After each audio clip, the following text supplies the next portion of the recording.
session 105. We discussed the bride and the bridegroom.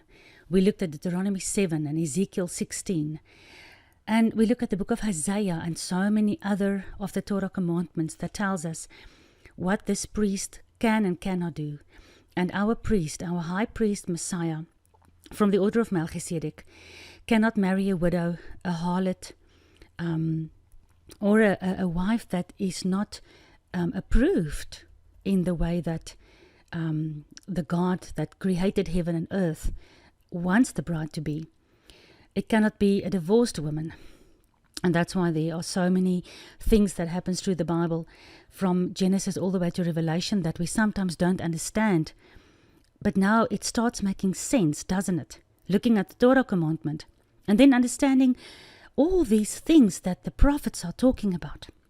Understanding why the Son of God had to come to this earth, and understanding why he gave up his life, why he died, why the covenant had to be renewed.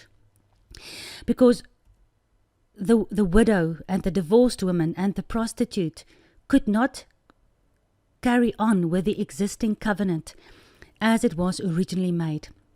That covenant is holy and everlasting. And that's why so many things, earth-shattering events, had to have happened. Because I told you that we will continue with Ezekiel 16 to understand the Lord's everlasting covenant.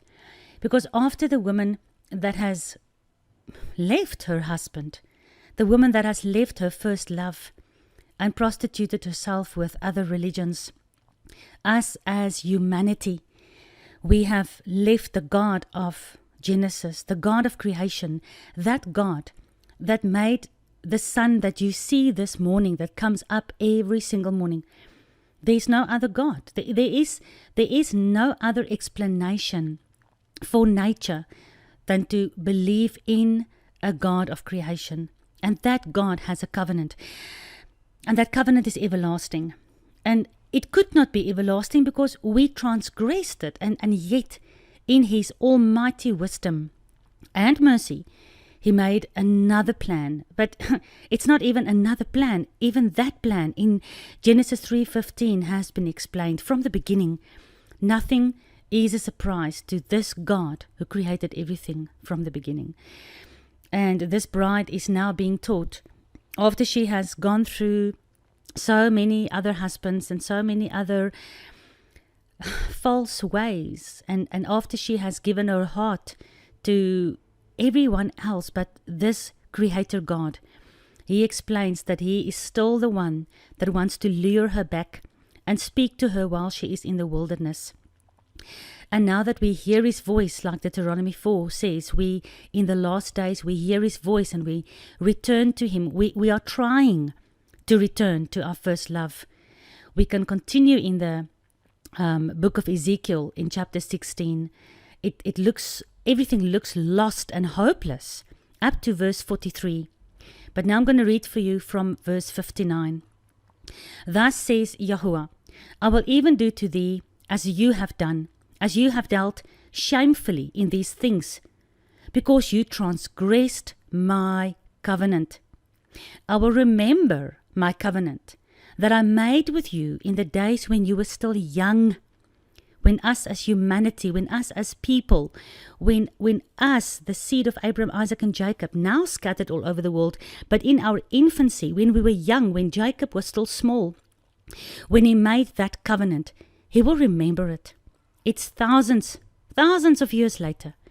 But this God is so clever, and he will not forget anything that has ever proceeded out of his mouth. Because what proceeds out of his mouth are words, his words. And his words has put on flesh and has made sure that the covenant can indeed continue. And his words were spoken with breath. His breath is ruach, his spirit. And his spirit never changes. Not from Genesis, even though the whole world has left him and forgotten about him. The words he spoke and the ruach with which he spoke the word is still working and has a plan. and that is that he will remember his covenant that he made with you in the days of your infancy, and I will establish to you an everlasting covenant. Then shall you remember your way, and shall be utterly dishonored when you receive your eldest sister with your younger ones, and I will give them to thee for building up, but not by thy covenant, not by your covenant, but by my covenant. Verse 62, and I will establish my covenant with you, and you will know that I am the Almighty God, so that you can remember. As Deuteronomy 4 says, in the last days, we will remember, and then we will be ashamed for all the transgressions we have done.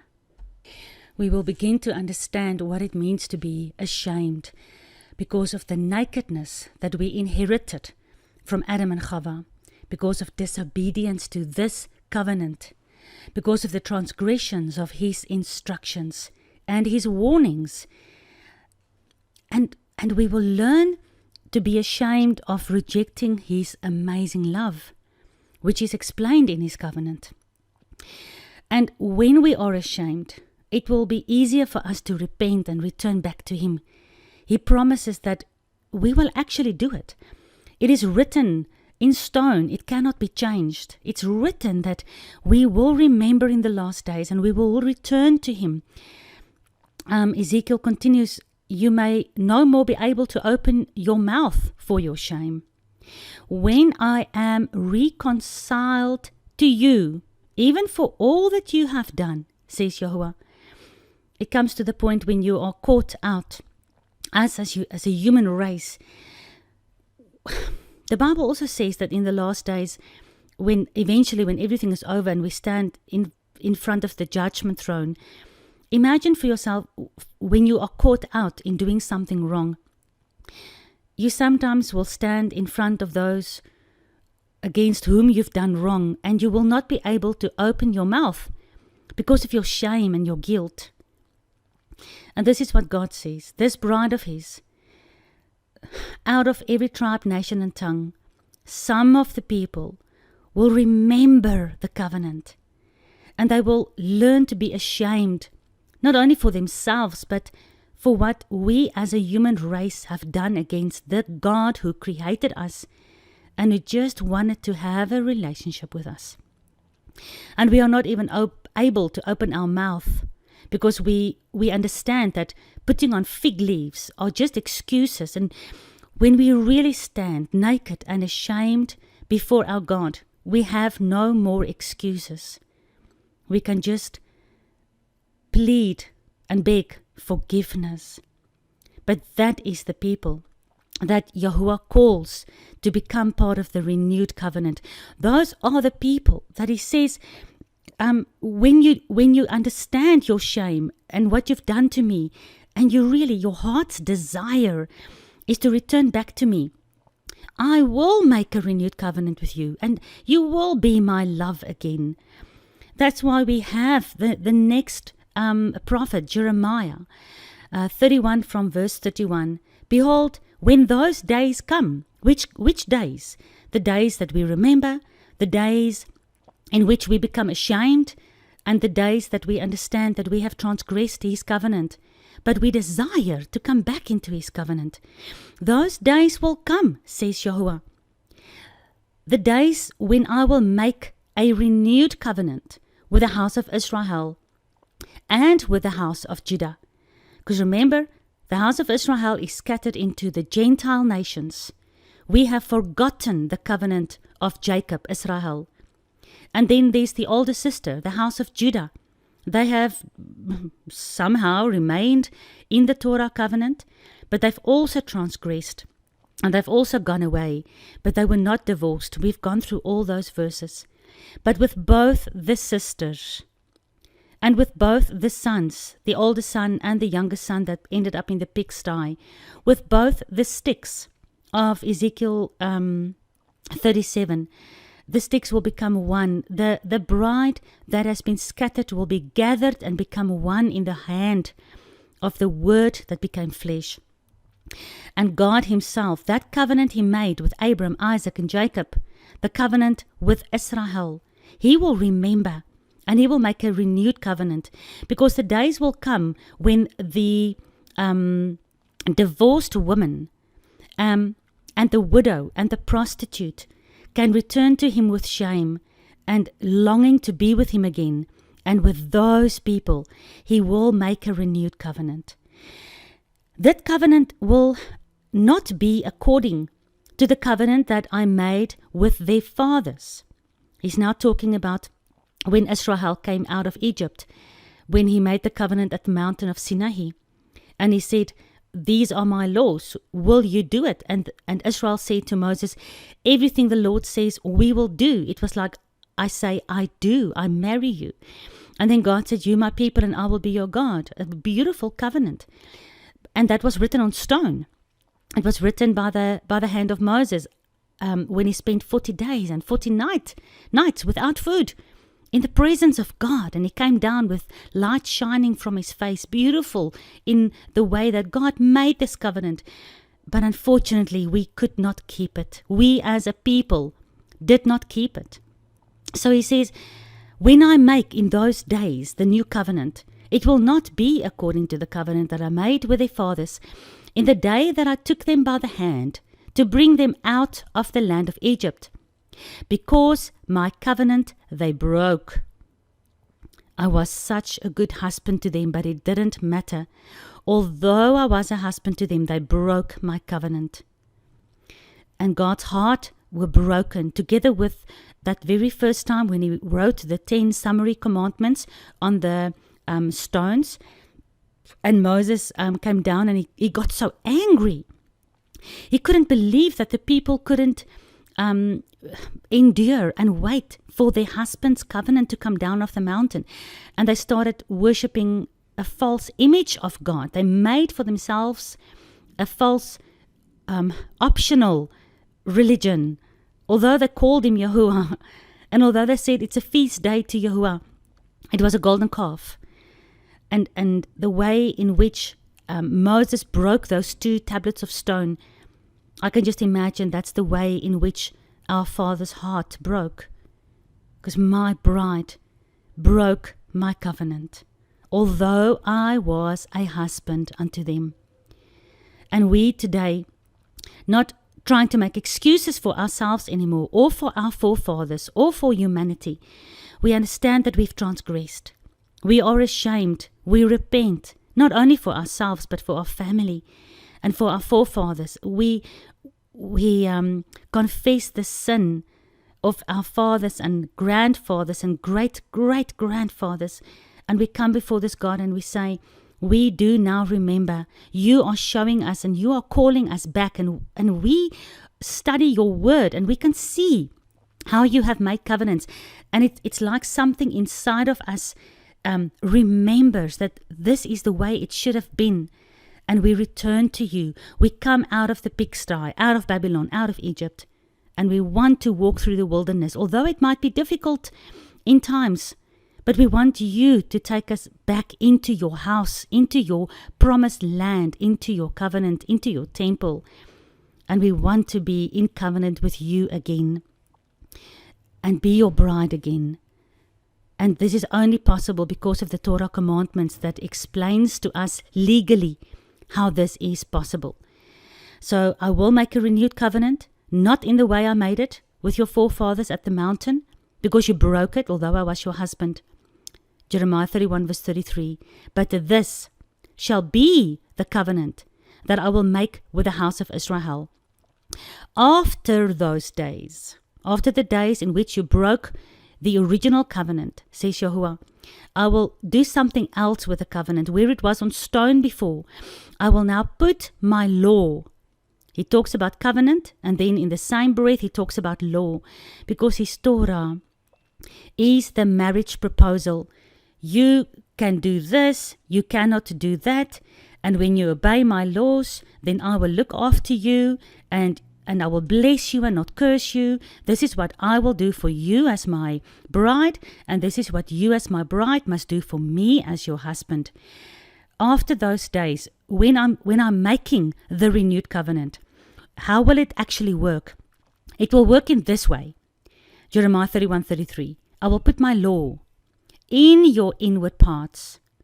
I will write my law in your heart.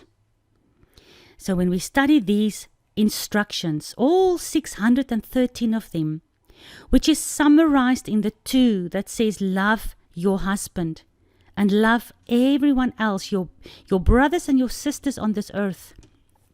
And this law explains to you what is acceptable by this God and what is not.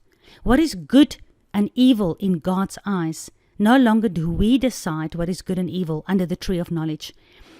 And we return to this covenant because now He's busy writing these laws on our heart.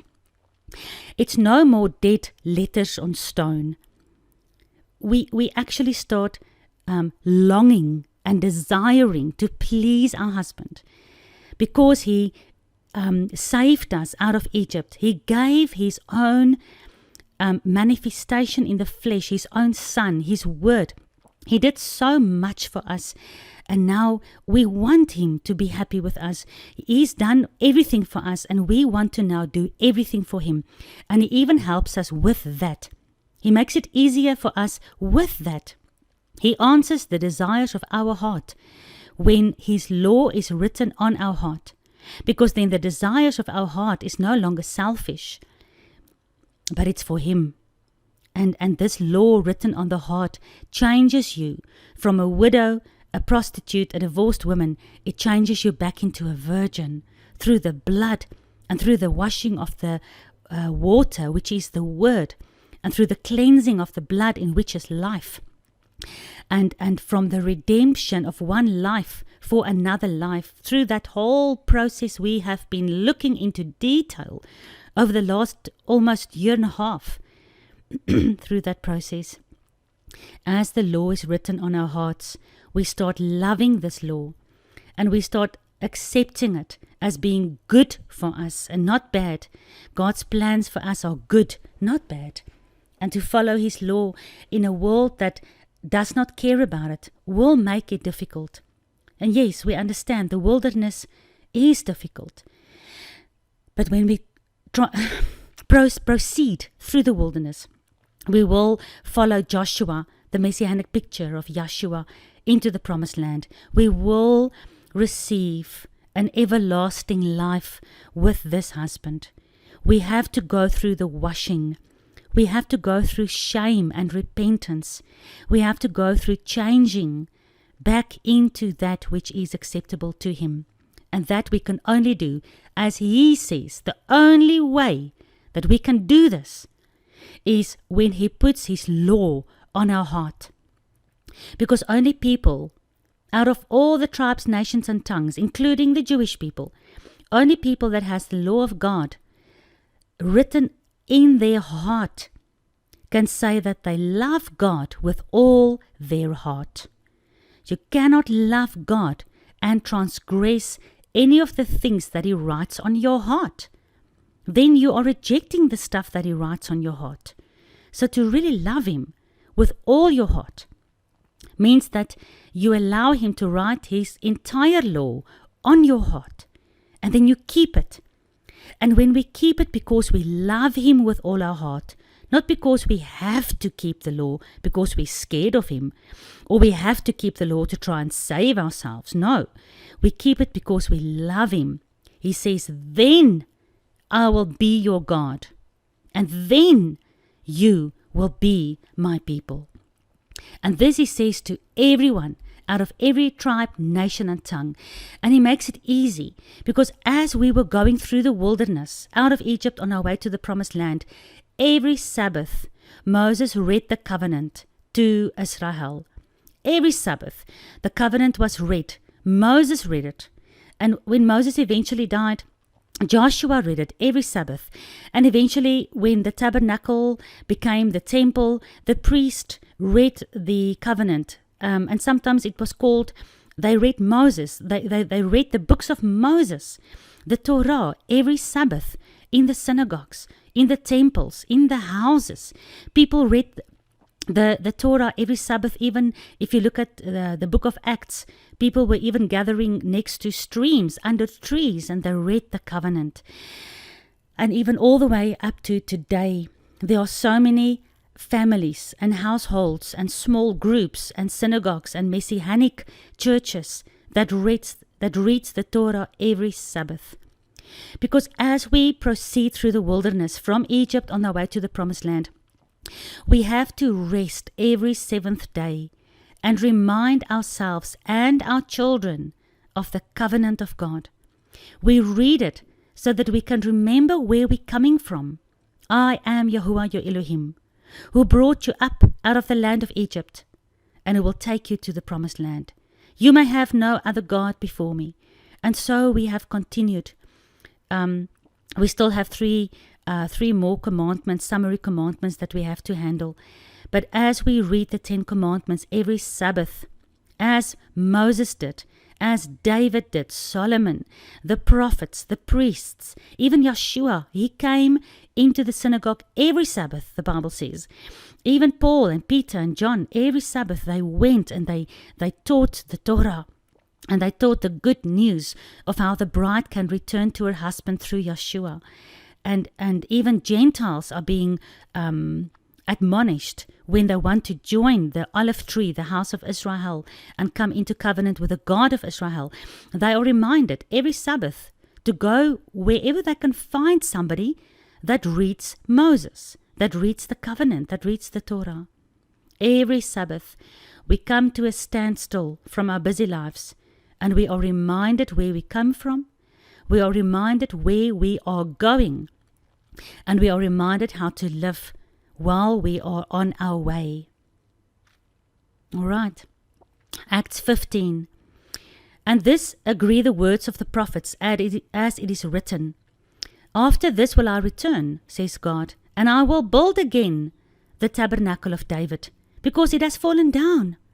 I will build again the ruins of the tabernacle of David. I will set it up, so that the residue of men, all the Gentiles, all the seed that is scattered all over the world, the residue of men, might also seek after Yahuwah. All the Gentiles. It's not for Jews only. All the Gentiles must seek after Yahuwah, upon whom my name is called, says Yahuwah. Known unto God are all his works from the beginning of the world. God remembers all his works and all his promises from Genesis, the beginning of the world.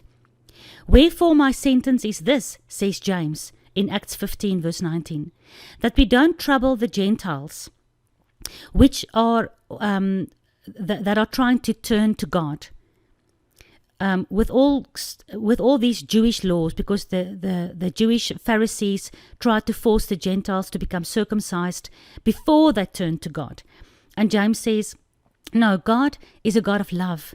And as he treated Abraham with a voice that called Abraham out of the land of Chaldea, and only years later was Abraham told to take the sign of the covenant, which is the circumcision. It takes a while to get to know God in the wilderness. Even Israel went 40 years in the wilderness to get to know God before they eventually got circumcised, just before they went into the promised land, which again is a prophecy. The Bible says no uncircumcised will enter into his holy city. So through the wilderness we get to know this Torah covenant, and we learn to do what is right in his eyes, and we stop doing what is wrong in his eyes. And then just before we go into the promised land, we do take his sign, his covenant sign. But for now, James says, God remembers that he wants to bring all the men out of all the Gentile nations who is calling on his name and who wants to turn to him. There are a couple of things that these people must stop doing right now. Verse 19. My sentence is that we don't trouble them, these Gentiles that wants to turn to God, but that we write unto them that they will stop from pollution of idols, number 1, stop from fornication, number 2, stop from things strangled, number 3, and stop from eating or drinking blood, number 4. This is what the prostitute does. She prostitutes herself at the pagan temples, at the idol temples. So God says, "Oh prostitute, I died for you. And if you want to return to me, stop going to the pagan idols. Stop polluting yourself with idols. Stop fornicating, whoring, prostituting with other religions. Stop eating things that are strangled," because at the pagan temples, they didn't slaughter the animals in a beautiful kosher way. They strangled them. So when you don't eat strangled animals anymore, it means you are no longer joining in the temple worship anymore at the pagan temples. And stop drinking blood, because at the pagan temples, they always drank blood. And the Torah says, don't drink blood, because the blood is the life. And then God says, through James, he makes the Gentiles stop these things so that they can come out of Egypt.